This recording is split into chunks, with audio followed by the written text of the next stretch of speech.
गीता में अर्जुन को स्वयं भगवान कह रहे हैं कि उस परमेश्वर की शरण में जा, उसके लिए उन संतों के पास जा जो तत्वदर्शी हो। इसी प्रकार हजरत मोहम्मद को उनका अल्लाह कह रहा है कि कोई और पूर्ण परमात्मा है, उसको पाने के लिए उन तत्वदर्शी संत की तलाश कर।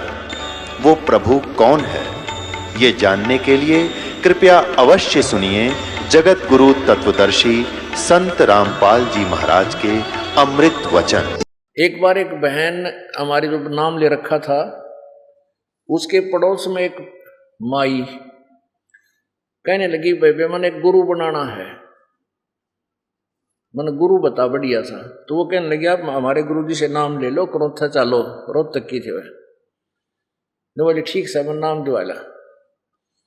वो आ गई और हमने जो भी मर्यादा बताई उसने हाँ जी सारे ठीक है, सब नियम करूंगी। नाम ले लिया, नाम लेकर आ गई। फिर वह महीने 2 महीने आइए को नहीं, 3 महीने हो गए। तो ऐसे ही वह बहन आई, जब उसको मैंने कहा एक तेरे साथ वो बहन आई थी बेबे, वह ना आती। बोला जी पता नहीं, मैं जाऊंगी। वह गई, उसको पूछा कि आप गए नहीं, क्या बात होगी, चलते नहीं। नो बोली मैं ना जाऊँ, बड़ा क्रोध है।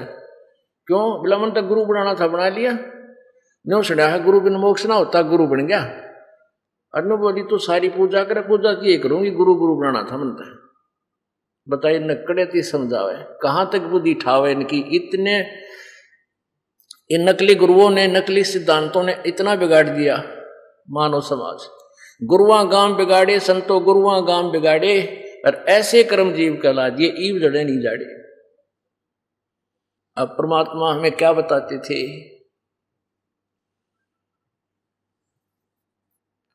ये सौदा फिर नाही संतो, यो सौदा फिर नाही।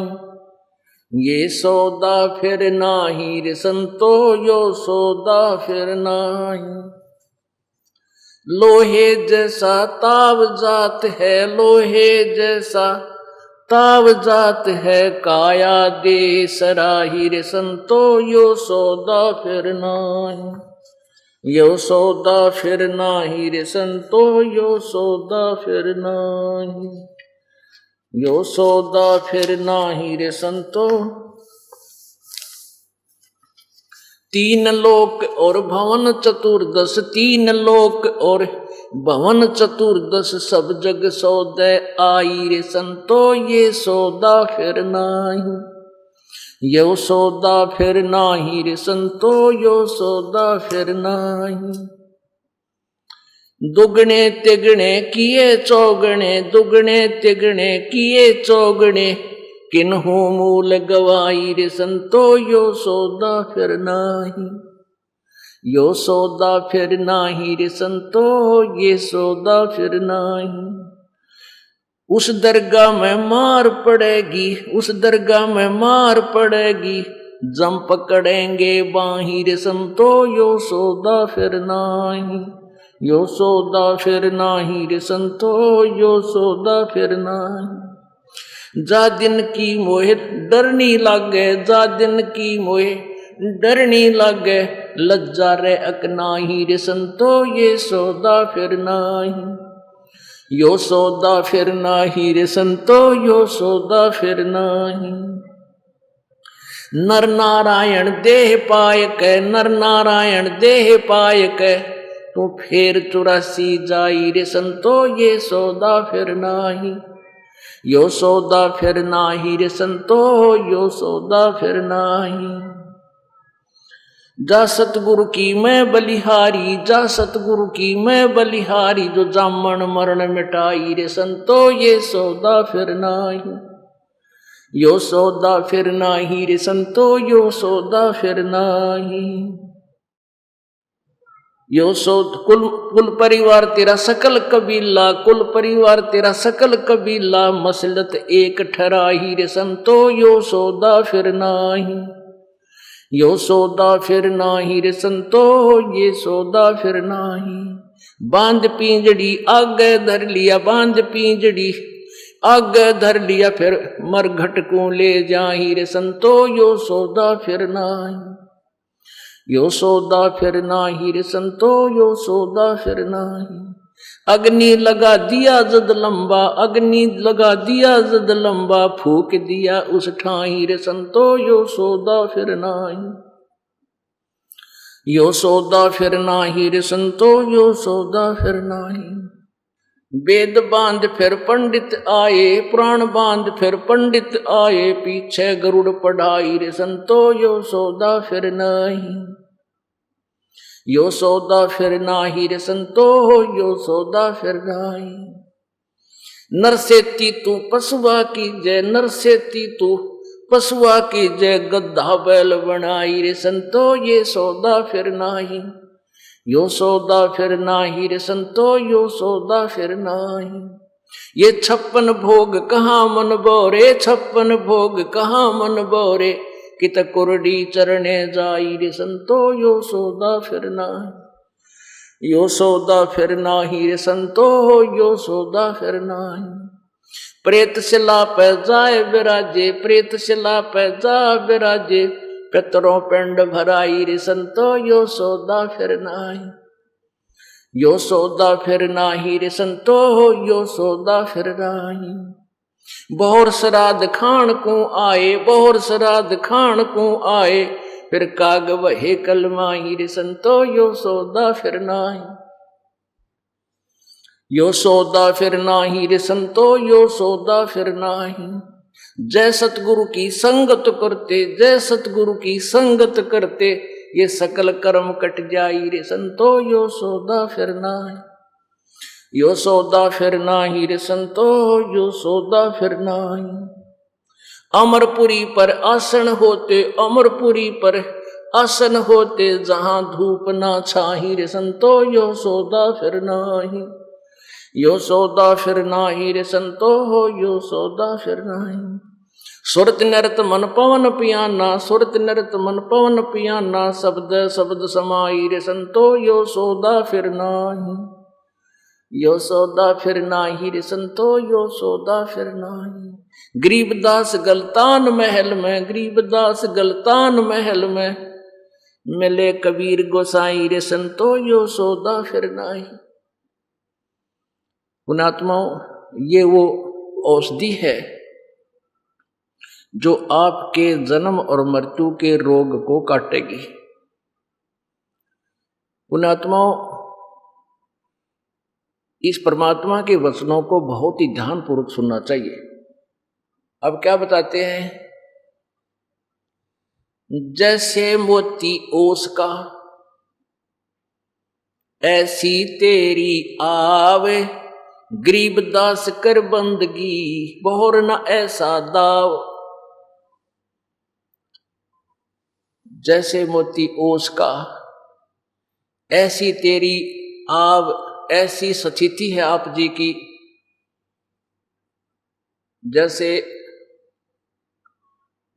जैसे मोती ओस का। जैसे आपने देखा होगा घास पे या वृक्षों के कांटों पर, कि बबूल के कांटों पर रात्रि में ओस गिरती है, उसके पानी की बूंद इकट्ठी होकर लटक रही होती है, और 1 घंटे के बाद जब सूर्य उदय हो जाता है उनका नाम और निशान नहीं होता।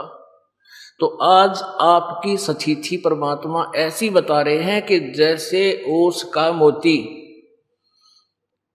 और फिर नामो निशान नहीं रहेगा आपका। इसलिए कहते हैं गरीबदास करो बंदगी, करो भक्ति, बहुर नहीं ऐसा दाव। मानव शरीर या बिचली पीढ़ी और पूर्ण ज्ञान, पूर्ण समाधान, ये कदे कदे दाव लगा करता है, कभी कभी, और वो आपका लगा है, पीछे नहीं रहना। तो क्या बता रहे हैं कि ये सौदा फिरना ही संतो, यो सौदा फिरना ही। ये मानव शरीर बार बार नहीं मिलेगा। और लोहे के साथ ताव जाते काया देश राही, जैसे लोहे को गर्म किया जाता है, कारीगर लोहार पहले लोहे को गर्म करते हैं, एक ऐरण में देकर चला कर उसको भट्ठी बाल के, और उसको तुरंत गरम गरम को निकाल के और दरका गणका ऊपर उस ऐरण के उस प्लेटफार्म से बदर कर दे गड्ढा गड्ढा दे, बहुत जबरदस्त चोट मारा रे फटाफट। यानी जिस पर गर्म लोहे को जैसा भी चाहते हैं वैसा मोल्ड किया जा सकता है, उसको तुरंत उस पर चोट मार के। यदि वो जरा सा भी ठंडा हो जाए तो फिर वो टेढ़ा मेढ़ा हो जाएगा, चाहे कितने चोट लगा लो। तो ऐसे पुण्यात्माओं, ये मनुष्य शरीर आपका लोहे के सताव है, और इस मनुष्य शरीर के रहते रहते आपने इस पर राम नाम की चोट मारनी है, तो इससे वही बन जाएगा जो वस्तु आप बनाना चाहते हैं। अर्थात इस मनुष्य शरीर के रहते रहते आप मोक्ष प्राप्त कर सकते हैं। क्या बता रहे हैं? 3 लोक और भवन चतुर्दश सब जग सौदय आही, भाई दोगने तगने किए चौगने किसे न मूल गवाही। अपनात्माओं, अपना मूल धन है ये मनुष्य शरीर, मनुष्य के श्वास, जीवन। अब जैसे कोई व्यक्ति 1 लाख 2 लाख रुपए लेकर और कहीं बिजनेस करने दूसरे शहर में चला जाता है, और वहां जाकर के किसी धर्मशाला में या वैसे कहीं कोई रेस्टोरेंट में कोई कमरा बुक करा कर रहने लग जाता है, बहुत अच्छा, वो खर्च उसी में से कर रहा है जो लेकर गया था धन, मूल धन, और उसमें से फिर सौदा भी खरीद रहा है, और उसको सौदे को खरीद के फिर दूसरी स्थान पर बेच रहा है, या वहां अपने पैसे को बढ़ा रहा है, बेनिफिट को बढ़ा रहा है। तो ये तो उसका प्रॉपर प्रोसीजर वो सही कर रहा है, ऐसा करना चाहिए था। और दूसरा उसका साथी 2 लाख रुपये ले गया, होटल में कमरा किराए पर ले लिया, और उस मूल धन में ते गुटी लावे, उसी में तो किराया दे, सिनेमा देखावे, सांझ न खा के माल पूड़े फिर सो जावे। तो ऐसे ही वो अपने मूल धन को नष्ट कर रहा है, और जब वो मूल धन समाप्त हो जाएगा, न तो रेस्टोरेंट वाला रहने दे, ना निकलेगा तो पकड़ के बाहर खड़ा करेगा भागड़े थे, और ना खाने पीने मिला, जो मालपूड़ी खाया करता था, परोठे खाता था सुबह सुबह, और जो दूसरा उसका साथी उससे दोगुने तिगने मूल धन से 2 लाख ले गया था और 4 लाख बना लिए, उसने सौदा सही किया। तो जो मनुष्य शरीर आपको प्राप्त हुआ, और जो आज परमात्मा की भक्ति, दान, पुण्य, सेवा ये सौदा कर रहे हैं इस मूल धन से, तो वो साहूकार बनेंगे। और जो ये पिछले धन से, पुण्य से अच्छी पोस्ट है, अच्छी फैक्ट्री चल रही है, लंबी कार ले रखी है, बूटी लावें, सारा दिन ताश खेलें, क्लबों में बकवाद करें, और फिर मरने के बाद फिर गधे बनेंगे, क्योंकि वो मूल धन का नाश कर दिया। ये सुविधा फिर नहीं मिल सकती जो आज उपलब्ध है। 3 लोक और भवन चतुर्दश सब जग सौदे आही, और दोगने तगने किए चौगने किसी ने मूल गवाही। दोगने तगने कर लिए वो तो भगवान है, अच्छी आत्माएं हैं, और जिसने मूल धन ही गंवा दिया, नष्ट कर दिया, तो वो सौदा ठीक नहीं कर सके, वो फिर पछताएंगे। परमात्मा कहते हैं, लूट सको तो लूटियो, राम नाम की लूटे, पीछे फिर पछताओगे, प्राण जहांगे छूटे। बताओ उस परमात्मा ने क्या आवश्यकता थी ये इतनी ढेर सारी वाणी बोलन की? उनको पता था कि मेरी आत्मा काल के जाल में फंस रही है, ये वहां बहुत सुखी थी।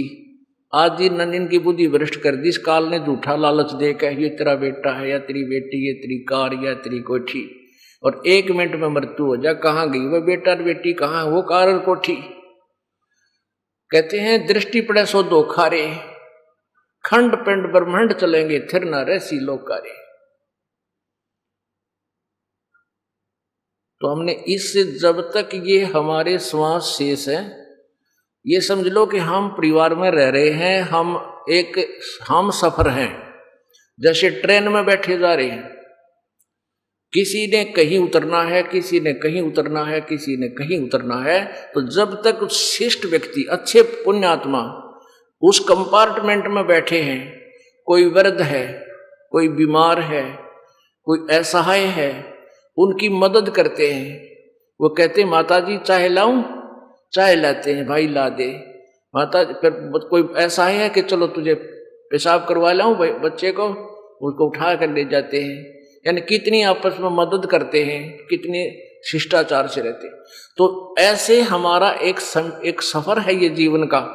हम जिस भी कंपार्टमेंट में हैं, जिस परिवार में हम हैं, हमने ऐसी सहानुभूति से एक दूसरे के दुख दर्द को समझते हुए रहना चाहिए। और जिसका जहां स्टेशन आ जाएगा उतर कर चला जाएगा, फिर उनसे कोई लेना देना नहीं रहता। तो जहां भी आपका जिसकी जब समय आएगा जाने का, वो तुरंत चला जाएगा, फिर कोई लेना देना नहीं आपका। और आप उस कंपार्टमेंट वाले न उस कंपार्टमेंट ने अपना मान बैठो तो फिर नशे में हो सकते हो, बुद्धिमान नहीं। तो हमारे को काल ने नशा कर रखा है इस माया का। माया क्या है? त्रिगुणमयी माया से हम सबको भ्रमित कर रखा है। रजगुण ब्रह्मा जी, सतगुण विष्णु, तमगुण शिव जी से निकल रही वो जो वासना है, उसके कारण हमारा चक्कर, माइंड चक्कर खा रहा है। हमें समझ में नहीं आ रहा हम कौन हैं, कित बैठे हैं, क्या कर रहे हैं। कल समाचार पत्रों में पढ़ते हैं कि एक डॉक्टर था यहाँ, इसका इशार का, आंखों का, बहुत वेल नोन, बड़ा प्रॉपर्टी थी, और तीनों, एक लड़का, उसकी पत्नी और खुद कार एक्सीडेंट में मृत्यु होगी। तो हमने आपका सब जन्मारी पे वो तो चलो मर गए, तो हम नहीं हो सकते क्या ऐसी दुर्घटनाग्रस्त? और हमारे चिंता है कोई नहीं जरा सी भी, क्यों नहीं? कबीर ये माया अटपटी, सब घट आण अड़ी, किस किस न समझाऊं या कुएं भांग पड़ी। ये माया अटपटी सबके घट में, सबके अंदर एक जैसी वृत्ति पैदा कर दी, जैसे भांग पी ली किसी ने। एक कुएं में किसी ने 1 मन भांग डाल दी 40 किलो। अब उस कुएं के जल ने जो भी पीवा है 5 मिनट बाद उसका सर डूब जाए, और उसमें से 1000 पी रखी है जल। तो उनकी बोलने का शैली, चालन का तरीका ऐसे ही डगमग सारे एक जैसे पाओगे। तो जिसने ये काल के इस नकली झूठे सुख को अपना मान रखा है, सभी ने भांग या काल की भांग पी रखी है। और इस भांग के उतारने की एंटीबायोटिक इस सतलोक आश्रम बरवाला में ही आपको प्राप्त होगी। और यहां आने से आपको पता चलेगा हम कित बैठे हैं, के करण आए थे, या के समझ बैठे। तो ज्ञान से ही जानकारी हुआ करती है। सत्संग में आना बहुत जरूरी है आपका, और आखिरी सांस तक सत्संग से वंचित नहीं रहना चाहिए। कितना ही अच्छा फर्श है आपका, कितना अच्छा साफ सुथरा कमरा है, 1 हफ्ता बंद कर दो उस कमरे में, और फिर उस पर हाथ ला के देखियो, धूल जमी पाओगे इसके ऊपर। ऐसे ही आप कितने ही अच्छी आत्मा हो, कितना ही आप भक्ति भी कर रहे हो, और सत्संग नहीं सुनोगे तो पोचा लागे बिना फिर मैल उतना ही जम जाएगा, और कुछ दिन के बाद वह भक्ति भी भूल भाल जाओगे। तो इसमें क्या बताया जा रहा है? कहते हैं जब ये मृत्यु होगी, ये दम छूटे पिंडा फूटे, वो लेखा दरगाह माही, और उस दरगाह में मार पड़ेगी तेरी जम पकड़ेंगे भाई। फिर कहते नर नारायण दे ही पाके, परमात्मा ने अपने जैसा शरीर आपको दिया है। परमात्मा से मनुष्य जैसा है, मानव शरीर सदृश्य, और उसने मनुष्य को अपने ही जैसा बनाया है। नर नारायण दे ही पा तो फिर 84 जा ही, और जा सतगुरु की मैं बलिहारी, जो जामन मेरे मिटाई। अब प्रसंग वही आ जाता है घूम फिर के कि वो सतगुरु हमने ढूंढना पड़ेगा, उस सतगुरु की शरण ग्रहण करनी पड़ेगी जो जन्म और मृत्यु के रोग से छुटकारा करवा दे। जैसे ब्रह्मा विष्णु महेश भी नासवान, इनके पूजा करने से हमारा जन्म मृत्यु का रोग नहीं कट सकता, जन्म मरण नहीं छूट सकता। फिर ब्रह्म गीता ज्ञानदाता ब्रह्म भी नासवान, गीता जी अध्याय नंबर 4 के श्लोक नंबर 5 में और 9 में कहता है कि अर्जुन तेरे मेरे बहुत जन्म हो चुके, तू नहीं जानता मैं जानता हूं। गीता जी अध्याय नंबर 2 के श्लोक नंबर 12 में कहा कि अर्जुन ये ना सोच के तू और मैं और ये सब सैनिक पहले नहीं थे या आगे ना होंगे, तो नो ना सोचे अभी अभी हैं, हम पहले भी थे, जन्मे थे, आगे भी जन्मांगे। इससे सिद्ध हो गया कि गीता ज्ञानदाता ब्रह्म है, ये ज्योति निरंजन है, ये काल है, ब्रह्मा विष्णु महेश का पिता है, इसको गीता जी अध्याय नंबर 15 के श्लोक नंबर 16 में सरपुरुष, क्षरपुरुष का है। क्षर माने नासवान, क्षर, और अक्षर पुरुष भी नासवान है, जिसे परब्रह्म कहते हैं, जो एक सात संग ब्रह्मांड का स्वामी है। केवल परम अक्षर ब्रह्म वो अविनाशी है, वो पूर्ण ब्रह्म है। और उस परम अक्षर ब्रह्म की साधना करने से ही हमारा जन्म मृत्यु का रोग कटेगा। क्षर पकड़ क्षर रही है। जैसे ब्रह्मा विष्णु महेश नासवान है, इनकी जन्म मृत्यु होती है, तो इनकी साधना से हमारा ये रोग कटे, क्यों नहीं कट सकता। अब यहां सबसे बड़ी समस्या हमारे सामने आई हुई है कि हमने पूरे पवित्र हिंदू समाज ने यह दंत कथा सुन रखी है, लोक वेद सुना हुआ है कि ब्रह्मा विष्णु महेश अजरो अमर है, इनके कोई माता पिता नहीं है, ये सर्वेश्वर महेश्वर कालज्य मृत्युंजय, इन नकलिया न बताने के महिमा गा रखी है।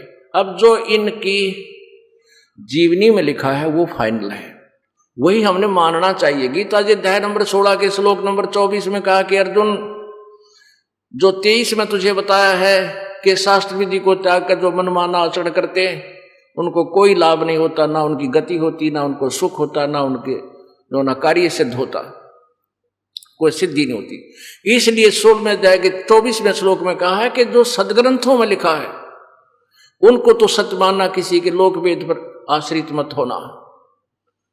जो सदग्रंथों में लिखा है उसी को फाइनल मानना। अब देखना, श्रीमद् देवी भागवत गीता प्रेस गोरखपुर से प्रकाशित है, यानी देवी पुराण, दुर्गा पुराण, संपादक हनुमान प्रसाद पोदार, चमनलाल गोस्वामी। और ये कहां से छपा है? प्रकाशक एवं मुद्रक गीता प्रेस गोरखपुर, गोविंद भवन कार्यालय कोलकाता का संस्थान। अब इसके 123 पृष्ठ पर ब्रह्मा विष्णु महेश की सती थी, इन्हीं की जीवनी में लिखा है। तो हमने ये सत्य है, ये सत्य मानना है जो सदग्रंथों में लिखा है। ये देखिएगा, तीसरा स्कंद पृष्ठ 123। भगवान विष्णु जी अपनी माता दुर्गा की स्तुति कर रहे हैं। तुम शुद्ध स्वरूपा हो, यह सारा संसार तुम ही से उद्भासित हो रहा है। मैं ब्रह्मा और शंकर, हम सभी तुम्हारी कृपा से विद्यमान हैं। हमारा आविर्भाव माने जन्म और तिरोभाव माने मृत्यु हुआ करता है। हमारा तो जन्म और मृत्यु होता है, हम अविनाशी नहीं हैं। केवल तुम ही नित्य हो, जगत जननी हो, प्रकृति और सनातनी देवी हो। भगवान शंकर बोले, देवी यदि महाभाग विष्णु तुम्ही से प्रकट हुए हैं तो उनके बाद उत्पन्न होने वाले ब्रह्मा भी तुम्हारे ही बालक हुए। फिर मैं तमोगुणी लीला करने वाला शंकर क्या तुम्हारी संतान नहीं हुआ? अर्थात मुझे भी उत्पन्न करने वाली तुम ही हो। शिवे, संपूर्ण संसार की सृष्टि करने में तुम बड़ी चतुर हो। इस संसार की सृष्टि, स्थिति और संहार में तुम्हारे गुण सदा समर्थ हैं। उन्हीं तीनों गुणों से उत्पन्न हम, यानी रजगुण ब्रह्मा, सतगुण विष्णु, तमगुण शिव जी, तीनों गुणों से उत्पन्न हम ब्रह्मा शंकर, विष्णु और शंकर नियमानुसार कार्य में तत्पर रहते। अब ये ब्रह्मा विष्णु महेश भी नासवान, इनके पुजारियों का भी, इनके जो गुरु हैं, इनके सतर के जो संत हैं, उनसे उपदेश लेने से भी आपका काम नहीं बढ़े। क्योंकि समरवाणी में लिखा है, सच्चिदानंद घन की वाणी में, कि जा सतगुरु की मैं बलिहारी जो जामन मरण मिटाई। कोई ब्रह्म तक की साधना बताने वाला संत है, उससे भी आपका रोग नहीं कटेगा, जन्म मृत्यु का। जैसे कल आपने सब सुना था, जग सारा रोगिया रे, जिन सतगुरु वैद न जाना, जग सारा रोगिया रे। सतगुरु वही होता है जो सत्य ज्ञान प्रचार करे और सारा समाधान उसके पास हो, अधिकारी हो नाम देने का। तो ब्रह्म की साधना से भी जन्म मरण का रोग नहीं कट सकता, और अक्षर पुरुष पर ब्रह्म की भी साधना से जन्म मृत्यु नहीं मिट सकती, ये इसकी भी मृत्यु होती है।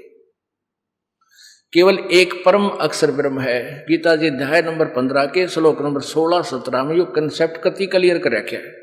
क्षर पुरुष ये ब्रह्म है और अक्षर पुरुष ये परब्रह्म है। इनका वर्णन है 16वें श्लोक में। 17वें में कहा कि उत्तम पुरुष है तो अन्य परमात्मा इति उदारते, ये लोकतर्यम आविश्य विवर्ती अवैश्वर है। वो उत्तम पुरुष, पुरुषोत्तम, सही भगवान, श्रेष्ठ प्रभु था, कोई और है इस ब्रह्म और परब्रह्म से वो परम अक्षर ब्रह्म है। गीता जी अध्याय नंबर 8 के श्लोक नंबर 1 में अर्जुन ने पूछा, प्रभु आपने गीता जी अध्याय नंबर 7 के श्लोक 29 में कहा है कि जो तत्ब्रह्म को जान लेता है और सारे अध्यात्म ज्ञान को समझ लेता है तत्वदर्शी संत के पास जाकर के फिर वो केवल जरा और वर्ण से छुटकारे का ही प्रयत्न करता है। जरा माने वृद्ध अवस्था, बुढ़ापा और मरण मृत्यु। तो 8वें अध्याय के प्रथम श्लोक में गीता जी में अर्जुन ने पूछा वो किम तत्ब्रह्म, वो फिर तत्ब्रह्म है कौन है? 8वें अध्याय के तीसरे श्लोक में उत्तर दिया है भगवान ने, गीता ज्ञानदाता ने, कि वो परम अक्षर ब्रह्म है। एक सरब्रह्म ये ब्रह्म है और अक्षर ब्रह्म ये परब्रह्म है और परम अक्षर ब्रह्म ये सत्य पुरुष कबीर जी है, पूर्ण ब्रह्म है। तो यहां क्या बताते हैं कि जा सतगुरु की मैं बलिहारी दो जामुन मरण मिटाई। जब ये मृत्यु हो जाएगी आपकी, कुल परिवार तेरा सकल कबीला मसलत एक ठराई और बांध पी जड़ी आगे धर लिया फिर मरघट को ले जाई। अब जब मृत्यु होते ना, घर वाले तो रोने लग जाएंगे, टक्कर मारेंगे और अड़ोसी पड़ोसी कुल के लोग आ जाते, वो फटने की तैयारी शुरू कर देते हैं। ठाओ भाई कोई बात ना, कुछ नहीं होना, कोई लकड़ी ढोने लग जाएगा, कोई उसके लिए वो तैयारी करने लग जाएगा, उसका वो अर्थी बनावेगा उसका वो पिंजड़ी, और 1 घंटे भीतर फूक फाक कर फारग कर देंगे। कहते हैं बांध पिंजड़ी आगे धर लिया मरहट को ले जाई और अग्नि लगा दिया जो लंबा फूक दिया उस टाइम। अब उस शरीर का तो कर दिया काम। अब फिर उसके बाद देखो कि कसूता प्रोसीजर बना रखा है नकली गुरुआ ने। फिर कहते हैं पंडित जी आता है उसकी क्रिया करने के लिए, 36 फंड करेगा और फिर गरुड़ का पाठ, गरुड़ पुराण का पाठ कराया करते 7 दिन। फिर धीरे धीरे गामा में तो ब्योतरे आना उनके पाखंड सारे स्वीकार करने का, एक दिन कर करा ले हैं 13वीं करके। तो वो लगातार 7 दिन गरुड़ का पुराण को वहां पढ़ के सुना करता, सारे परिवार को बैठा के, और फिर उसको दान दून हो जाता, वो दान लेकर चला जाता। अब परमात्मा कहते हैं कि वो गरुड़ पुराण का पाठ उस जाने वाले के बाद में पढ़ाने से कोई लाभ नहीं। वो जीवित था तब गरुड़ का पाठ उसको पढ़ाना था, गरुड़ जी का पाठ। गरुड़ पुराण में क्या है, बहुत अच्छी बातें लिखी हैं कि जो व्यक्ति ऐसे कर्म करता है, ऐसे पाप करता है, उसका लड़का मर जाता है। कोई ऐसा करता है तो उसके हाथ कटते हैं, कोई ऐसे पाप करता है तो उसकी आंखें फूट जाती हैं। यम के दूत उसको लेकर के जाते हैं, नंगे पैरों ले जाता है, जगह जगह भंडारे लग रहे होते हैं, जिन दान किया होता है वो भंडारे खा रहे होते हैं, और वो कहता मुझे भूख लगी है, मुझे प्यास लगी है। यम के दूत कहते हैं तुझे कुछ अलाउड नहीं है खाना पीना, तेरे मोगरे मारेंगे, तूने दान नहीं किया, तूने पुण्य नहीं किया, चल नरक में ठोकते हैं। वो बहुत पछताता है। तो परमात्मा कहते हैं उसने सारी उम्र जो करना था बगैर ज्ञान के बेचारे ने कर्म फोड़ लिया, अपने सारे उल्टे काम कर गया, गलत साधना कर गया और कोरे पाप इकट्ठे करके मर गया। अब उसके मरे पाछा वो गरुड़ पुराण का पाठ उसके के सारा ला होगा, उसको पहले पढ़ाना चाहिए था ताकि वो बुराइयां तो बचता, डरता भगवान से और ऐसे पापों से डरता, वो पाप ना करता, तारे सारे उल्टे कर्म। और फिर कहते हैं 13वीं करी किस लिए, गति कराने के लिए। फिर फूल उठवाए, अस्थियां उठवाई वहां से कि अस्थियां उठाकर गंगा में प्रवाह करकाओ और वहां क्रिया करवा काओ, पंडितां दो रहे। इन गामाणा के एजेंट वहां भी है, उन गंगा घाट पे इनकी सेटिंग होती है आपस में। अपुण्यात्माओं, जीवात्मा चली गई, जैसे उसने कर्म किए थे उन्हीं का प्रतिफल उसको त्यार पाओगा। वो तो जाते ही, जब मनुष्य का जीवन है तो मनुष्य बनकर आ जाएगा, कोई शेष रह रहा होगा। यदि पशु बनना पशु बन जाएगा, भूत बनना भूत बन जाएगा, बस ज्यादा देर नहीं है वहां पर। ऑटोमेटिक कैलकुलेशन है परमात्मा की ऑलरेडी। और पाछा हम इतना फंड करवा दिया इन नकली गुरुआ ने, कहते वहां जाओ गंगा में अस्थि उठा के ले जाओ। अब वह राख खा ली जाए, फूक क्या था, और चल पड़े कहाँ, गंगा में प्रवाह कराने के लिए, गति कराने के लिए। एक भक्त की पत्नी ने नाम ले रखा, एक व्यक्ति की पत्नी ने नाम ले रखा था, और वो नाम ना लेवा था, नाट्य भी नहीं था, सिर्फ इससे बात पढ़ रहा था कि मैं अपने माता पिता की अस्थि जरूर उठाऊंगा और इनकी सारी क्रिया श्राद्ध स्रोत निकाल कर फिर देखूंगा, ये इनकी शरीर छूट जाएगा, उसके बाद नाम लूंगा, मैं इनका कार्य क्रियाक्रम सारे करूंगा, नहीं तो मैं पाप का भागी हो जाऊंगा। इस तरह वो थी, अच्छी आत्मा का व्यक्ति था, नहीं नाम ले रहा था, उसकी पत्नी का समझाया भी करती थी और नहीं मानना था। एक दिन उसके ताऊ की मृत्यु होगी, उसके साथ वो चला गया, अस्थि उठाकर उसका लड़का ले गया, गेल वो भी चला गया। वहां गए ना गंगा घाट पे, वहां सब वहां के पंडितों का, उन पंड्या का अक्षेत्र बांटा हुआ है। उसको पता चला कि हरियाणा से आए हैं, तो वो एक व्यक्ति आ गया कि आजा आजा तू हमारा यजमान है, उसके पास चला गया। उसने निकाला, कौन से गांव से आए हो, वो गांव नाम बता दिया। उसने पूरी वही उलट पुलट कर देखा, नो बोला जजमान इबका तो बहुत दिन में आए तुम। तो वो लड़का कुछ तो ज्ञान सुन ही रहा था, उसकी पत्नी रोज बताया करती, वो व्यर्थ तो नहीं गया उसका। फिर उसकी वह बुद्धि का पर्दा हट गया, अरे दुश्मन तू तो हमारा रोज मरण की बाट देखा है, रोज मरण जल्दी जल्दी आवे। वहां तो नहीं बोला, पर उसके दिल में खटक जरूर लागी, भाई बात तो यार सच्ची है। तो फिर उसने वो नाम लिया, पुण्यात्मा के वह बात समझ में आ गई, सचमुच ये तो नालायक आदमी है, तो खुशी मनाओ, हरने का बहुत दिन आए, तुम तो जल्दी आया करो। उद्देश्य यही था उनका कहने का।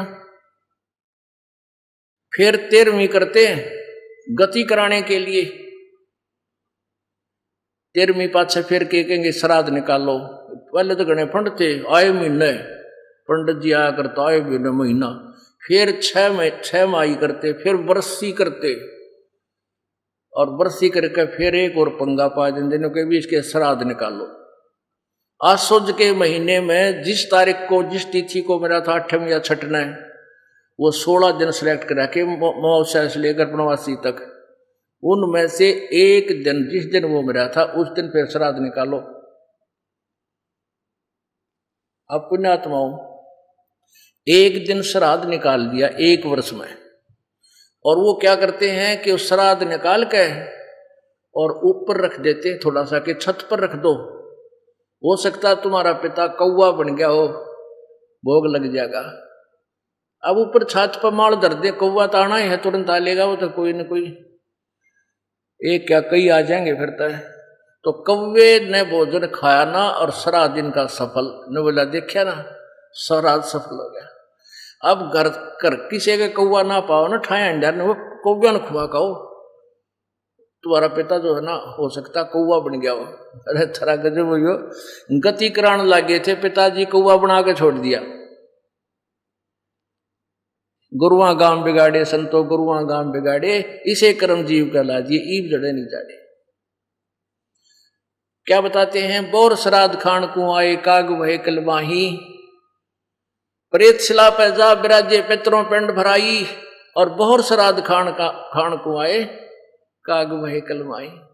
फिर क्या बताते हैं, रे भोड़ी सी दुनिया सतगुरु बिन कैसे सरिया, रे भोड़ी सी दुनिया सतगुरु बिन कैसे सरिया। अपने लला के बाल उतरवावे, देख के चीना लग जइया। बुढ़िया के करा रहे हरियाणा में देखा, आप अपने इष्ट धाम पर जाया करें, और वेल नोन थी गुड़गांव वाली माता, यहाँ आसपास एक बनभौरी माता है, रोहतक जिले में एक बेरी वाली माता है। तो यहाँ ले जाते आप अपने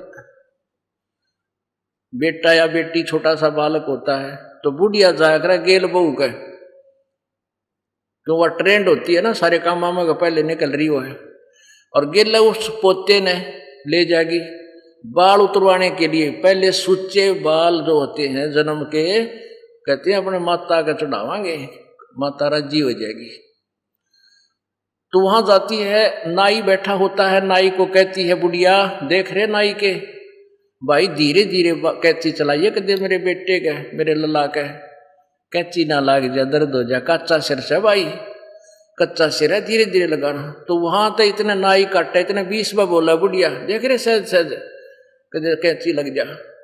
और कहते फिर एक बकरी का बच्चा लेकर उसका गला कटैया रहे, भोली सी दुनिया, अपने लला की खैर की खातिर, अपने बेटे की जन्म बढ़वाने के लिए, उम्र की सुरक्षा के लिए, और एक बकरी का बच्चे का गला कटवा दिया। अपने बच्चे का जितना डर कदे कैंची भी लग जाए उसका भी दुख, और एक बकरी के बालक का गला कटवा दिया।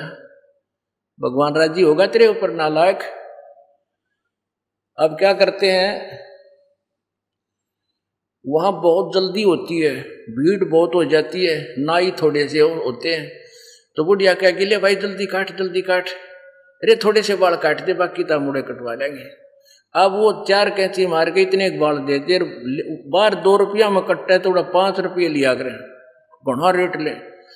और वह बुढ़िया लेकर उन बालों को मंदिर में चढ़ावेगी आदर के साथ, और पुजारी उसने ठाकर कट्टे में ठोक देगा बोरी में, और सांझ ने कुर्डियां पे घेर देगा ठाके। ओके बैंक में जमा कराओगा, उसने भी कुर्डियां पे घेरने है रात में। तो परमात्मा कहते हैं तुम आप पे घेर दो कि ठाके न क्यों ठाए, आंडो बिरान माटी करो उसके, और वो पाड़ रखे खागड़ खाम खा के उड़ा मंदिरा में। तो ये जो बिना ज्ञान के हम बगैर तत्व ज्ञान के डले ढोरे थे, इसे क्लियर करना चाहते हैं परमात्मा।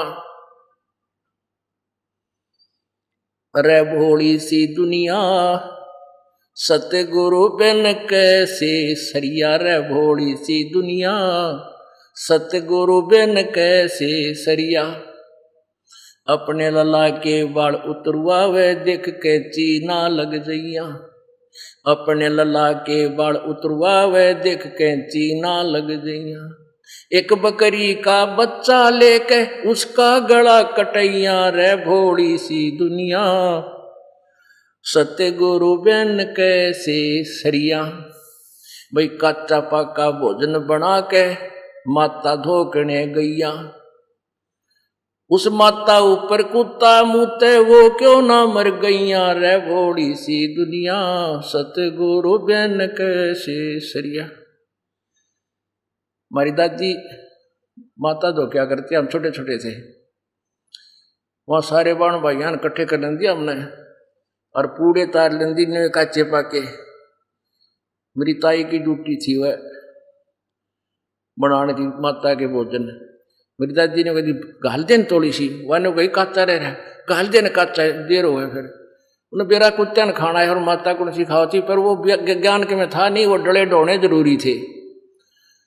तो काचे पाके वो जिसे पूड़े बना रखे थे वह लेकर, और फिर कहाँ डालते हैं ये बुढ़िया, एक 5-4 ईंट ला रखी होती है ऐसे, एक चबूतरा सा बना देते हैं, गुणिया अच्छी शान बनाओ तो देवता की। और वहां वो पूड़े डालते ही बुढ़िया नीचे उतरे, पाछे कुत्ता पहले चढ़ ले। पहले तो उस सारे पूड़िया न खावें जो उसका माल चढ़ा रखा था, और चलते समय उसका सिर पर मुंह चकावे, कुत्ते की बाण बुंडी हो से। तो परमात्मा कहते हैं कि कच्चा पाका भोजन बना के फिर माता धोकने गैया, और उस माता ऊपर कुत्ता मुत्ता वो क्यों ना मर गैया, रे भोली सी दुनिया। यदि वो तेरी माता में इतनी शक्ति है, तेरे परिवार को सुरक्षित रखेगी, वो अपनी सुरक्षा नहीं कर पा रही। एक और देखी बीमारी हमने हरियाणा में खासकर, एक होई माता पूजा करते, उस होई ने क्या बनाते, आप पे कोला लेके लकड़ी का गामा में, और द्वार पे पहले लिप ये होती थी मर्ड प्लस्टर के कच्चे ढूंढ होया करते मकान, अब प्लस्टर हो गया तो प्लस्टर पे एक औरत की शक्ल बना लेती है बुढ़िया, और फिर उसका अगर जोत लावेगी, आजकल बड़ी बनाई को चित्र मिल जाता है, उसने ला दें द्वार के ऊपर, जोत लावेगी, फिर न्यू कहेगी हे माता होई माता हमारे दूध पूत में खैर रखिए, हमने पुत्र दिए मेरी पुत्र वधू को। परमात्मा कहते हैं आप लिप आप पोते आप बनावा हुई, और उस पर बुढ़िया पोते मांगे, अकल कहाँ से खोई है तेरा गसो भाई, आप पर बढ़ावत बोले कीर काट कर फिर उस पर पोते मांगे बिना अकल क्यों। तो भाई बिना ज्ञान के हम ऐसे बर्बाद हो गए। साधना भी करते थे, वो शास्त्र विरुद्ध मनमानी साधनाएं थी, यूजलेस रही। फिर क्या बताते हैं भाई, जीवित बाप के लट्ठम लट्ठा और मुए गंग पुचैया, जब आवे आसोज का महीना वो कौवा बाप बनैया रे भोड़ी सी दुनिया, सतगुरु बिन कैसे सरिया। पिताजी जीवित था जब तक उसके लिए खेचा ताणी रखे, लड़ाई करें, तेने छोटे ताई गणा दे दिया, तू न्यों नहीं करया है, उसको टाइम पर टूक नहीं देते, प्यार नहीं देते उस बेचारे को, मरे पास उसकी राख न ठाए अंडे गंगा में ले जाते हैं। जीवित बाप के लट्ठम लट्ठा और मुए गंग पुचैया, और जब आवे आसोज का महीना कौआ बाप बनैया रे बोड़ी सी दुनिया। जब श्राद्ध निकालते हैं तो यूं क्या करो देवता यूं कौआ भोग लागे, थोड़ा श्राद्ध सफल हो गया, हो सकता है तेरा बाप कौआ बन गया हो। तेरा कहाँ से गति कराने लागे थे, कौआ बना के छुटवा दिया नकलिया ने। और क्या बताते, जय सतगुरु की संगत करते सकल कर्म कट जाई, अमरपुरी पर आसन होते जहां धूप न छाई। अब सतगुरु के ऊपर ही ये पूरे समागम का सत्संग था पुण्यात्माओं। आज वही समापन हो रहा है कि सतगुरु पूरा हो तो ये सारे कर्म छूट जान, ना माता दोकड़ी, ना किते श्राद्ध निकालने, एक परमात्मा की साधना से एक साध्य सब सदय सब साध्य सबदा, और माड़ी सींचे मूल को फले फूले अगाए। बोलो सतगुरुदेव। अभी आपको एक अनमोल कथा सुनाते हैं, एक प्रमाण देते हैं। उस समर्थ की समर्थता कैसे पता चलता है कि परमात्मा कैंसर को भी ठीक कर देता है। इन्होंने क्या लिखा है कि मैं भक्त राजेंद्र दास, गांव कबूलपुर, जिला रोहतक, जो कि फिलहाल सेक्टर 4 रोहतक मकान नंबर 634 में रहता हूं। मेरा लड़का गौरव, जिसकी उम्र 10 वर्ष है, उसने एक दिन रात को अपने कान में बहुत भयंकर दर्द बताया और इसने 20/8/2008 को नाम लिया था। 20/8/2008 सन 2008 में नाम लिया था। मैं उसे अगले दिन सुबह PGIMS रोहतक मेडिकल में यानी चेक कराने के लिए ले गया। ENT के डॉक्टर ने अर्जेंट ऑपरेशन के लिए बोल दिया। CT स्कैन तथा दूसरे सारे टेस्ट लिख दिए, यहाँ तक कि बेहोशी की जांच भी करवा दी तथा डॉक्टर ने इसका बायोडाटा अपने मोबाइल में भी फीड कर लिया।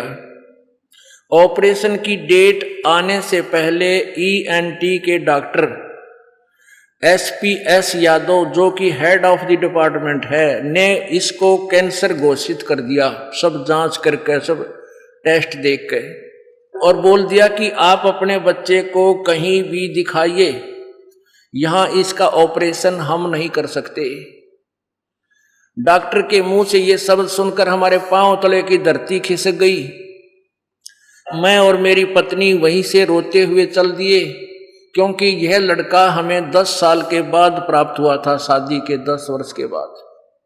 इकलौता पुत्र, सभी रिश्तेदारियों को इस लड़के से प्रेम था। अगले ही दिन हम अपने गुरुजी के पास बरवाड़ा आए। गुरुजी से प्रार्थना की। गुरुजी ने हमें बोल दिया, इस दास के पास आए थे, बुरी तरह रो रहे थे दोनों, कुछ नहीं सुन रहे थे, हाहाकार मचा रखा था। मैंने कहा, बेटा यदि तुम्हारे अंदर सत्यता है, भगवान के तुम सच्चे लगन से साधना कर रहे हो, इस लड़के का कैंसर नहीं पाओगी, कितना टेस्ट करा लो। अब ठीक है, इन्होंने आज्ञा का पालन किया, फिर भी वहां ले गए इनको, कहा AIMS दिल्ली। हम अगले दिन AIIMS दिल्ली लेकर गए, तो वहां के हेड ऑफ द डिपार्टमेंट ने इसकी सारी जांच की तथा लड़के को भी चेक किया। फिर बंदी छोड़ की कृपा से डॉक्टर ने बोल दिया कि आपके लड़के को कैंसर नहीं है, कान की हड्डी बढ़ी हुई है। बोलो सतगुरुदेव।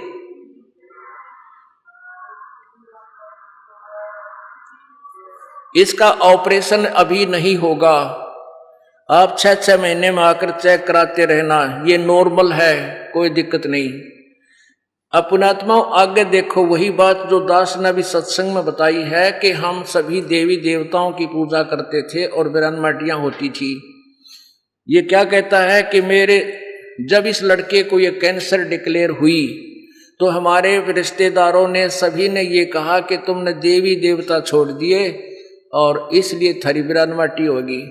ये कहता है कि मैंने उनसे बोल दिया कि हमारा चाहे कुछ भी हो, हम कोई पूजा नहीं करेंगे, अपने गुरुजी के अतिरिक्त, वो मार्ग बताए उस अतिरिक्त हम कोई साधना नहीं करेंगे।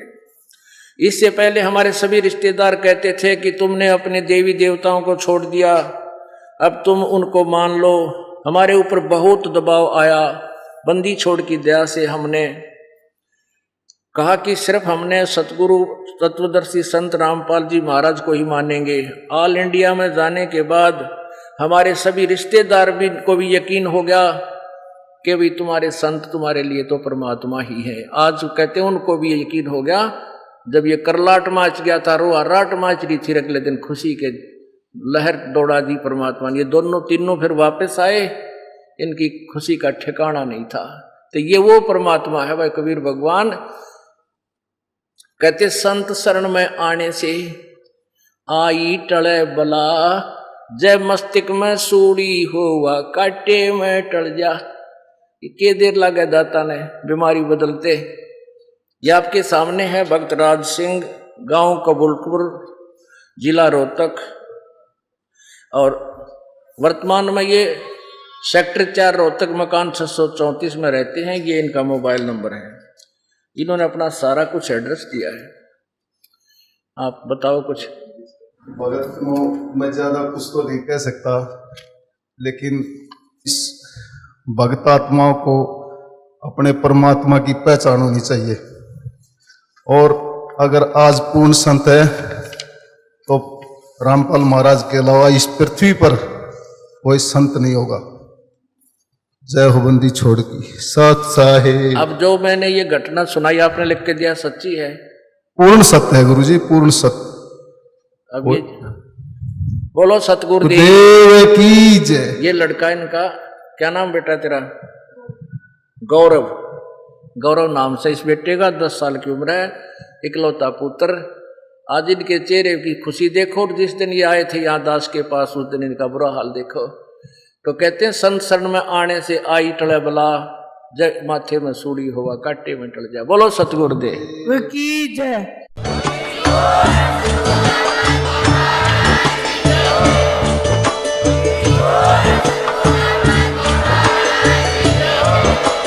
आप सुन रहे थे जगत गुरु तत्वदर्शी संत रामपाल जी महाराज जी के मंगल प्रवचन। अधिक जानकारी के लिए विजिट कीजिए हमारी वेबसाइट www.jagatgururampalji.org। संत रामपाल जी महाराज जी के शुभ आशीर्वाद से पूरे विश्व भर में 500 से भी ज्यादा नाम दीक्षा केंद्र हैं, जिन पर संत रामपाल जी महाराज जी द्वारा ऑनलाइन निशुल्क नाम दीक्षा दी जा रही है। अपने नजदीकी नाम दीक्षा केंद्र का पता करने के लिए संपर्क करें 8222880541।